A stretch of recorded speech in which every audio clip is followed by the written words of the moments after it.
Example, find the length x. So, diberi gambar rajah segitiga, kita kena cari panjang sisi x. So, kita tengok maklumat yang ada. Sudut di sini 42, sisi yang bertentangan adalah 7 cm. Sudut yang bertentangan dengan x ialah 37 degree. So, kita boleh gunakan sin law. A per sin A sama dengan B per sin B. A kita adalah x. So, x per sin 37 sama dengan 7 per sin 42.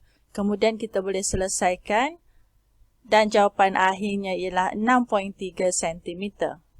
Contoh seterusnya, find the angle x. Lihat gambar rajah segitiga, x adalah satu sudut di sini dan kita perlu cari berapa nilai x. Dengan menggunakan sin law, A per sin A sama dengan B per sin B. 16 per sin X sama dengan 11 per sin 37. Kemudian kita cari sin X 0.8753. Untuk mendapatkan X, kita perlu melakukan sin inverse dan akhirnya sudut itu ialah 61.1 degree.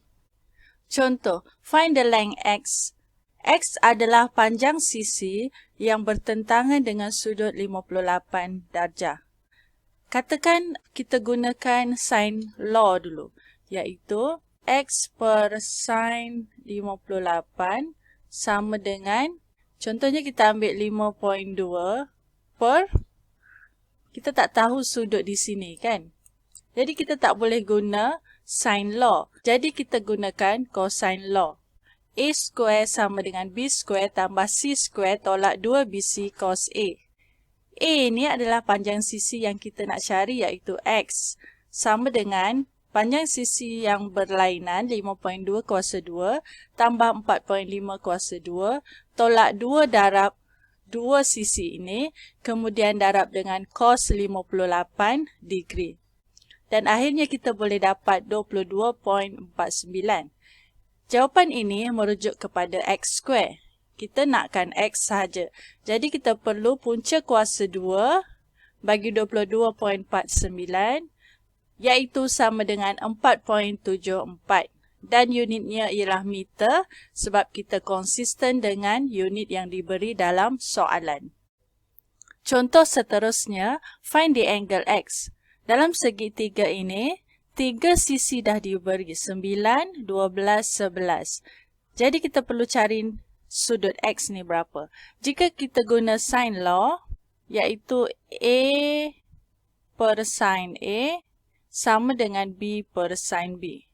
Kita lihat A. A kita ambil satu sisi, contohnya 9 per sin A. Tapi dalam gambar rajah ni tak ada satu sudut pun yang diberi. Ini menunjukkan sin law tidak sesuai digunakan untuk menjawab soalan ini. Jadi kita perlu guna cosine law. Cosine law, A square sama dengan B square tambah C square tolak 2BC cos A. Cos A ni yang kita nak cari. Contohnya kita ambil ini A sebab ini adalah merujuk kepada sudut capital A. Yang ini B, yang ini C. Masukkan dalam formula, susun balik you akan dapat cos X. Cos X sama dengan 0.2929. Untuk mendapatkan X, kita cari cos inverse bagi 0.2929. Dan jawapannya ialah 72.97 degree. Contoh seterusnya, find the angle theta. Diberi theta di sini, 2 theta, panjang sisi ini 7 cm dan di sini 4 cm. Dengan menggunakan sin law, 7 per sin 2 theta, kita ambil sudut yang bertentangan, sama dengan 4 per sin theta. Kemudian kita susun 4 sin 2 theta sama dengan 7 sin theta menggunakan darab silang. Di sini kita masukkan identiti bagi sin 2 theta, double angle. Sin 2 theta sama dengan 2 sin theta cos theta. Okay. Jadi kita darabkan dapat 8 sin theta cos theta sama dengan 7 sin theta. Kemudian kita boleh faktorkan, di sini ada sin theta, di sini ada sin theta. Jadi yang tinggal adalah 8 cos theta sama dengan 7.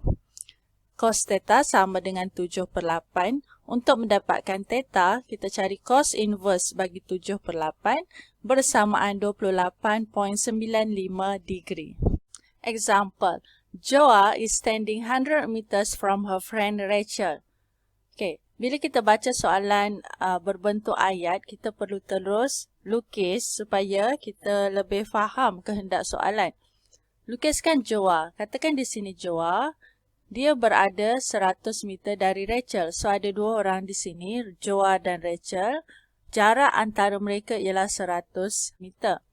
From Joa, the bearing to Rachel is E25 degree S. From Joa. Jadi, kompas tu kita letak pada Joa. North, bawah ni S, di sini West dan di sini East. Kedudukan Rachel adalah E25 degree S. So, kita tengok E dengan S yang memberikan 25 darjah. So, di sinilah arah bagi Rachel. From Joa to another friend, Emily, ada lagi seorang, Emily pula.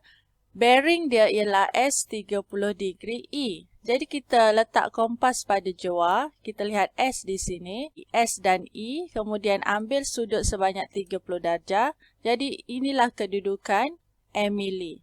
The bearing from Rachel to Emily is S80 degree W. From Rachel, kompas tu kita letak pada Rachel. So ini North, ini South, ini East dan ini West. Kedudukan Emily berada pada S80W. S adalah South. Kemudian kita ambil ukuran 80 degree ke arah West. Jadi, kedudukan Emily berada di sini. Soalannya, what is the distance from Emily to Rachel? Jadi, kita perlu cari jarak antara Emily dan Rachel. Kita lukis semula supaya lebih jelas ya. Ini Joa, ini Rachel dan ini Emily. Kita perlu cari panjang X. Sudut di sini berapa? Yang diberi adalah 30, 25. Kita tahu sudut tegak adalah 90. Jadi untuk dapatkan sudut di sini, 90 tolak 25 tolak 30. Akhirnya kita dapat sudut ni adalah 35 degree. Manakala bagi sudut R, Rachel, kita tahu ini 80, jadi baki dia adalah 10. Yang ini adalah sudut selang-seli, konsep sudut selang-seli. Nampak tak? Okay, so ini memberikan 25. Jadi sudut bagi R, 25 tambah 10 sama dengan 35. Dua sudut dah diberi dalam segitiga. Sudut dalam segitiga adalah 180. Macam mana untuk dapatkan sudut yang ni? 180 tolak 35 tolak 35 bersamaan 110. Maklumat lain yang kita ada adalah jarak Joa dengan Rachel iaitu 100. Untuk mendapatkan X, kita boleh gunakan sin law. X per sin 35 sama dengan 100 per sin 110. Seperti yang tertera di sini. Kemudian calculate X. You akan dapat 61.04 meter.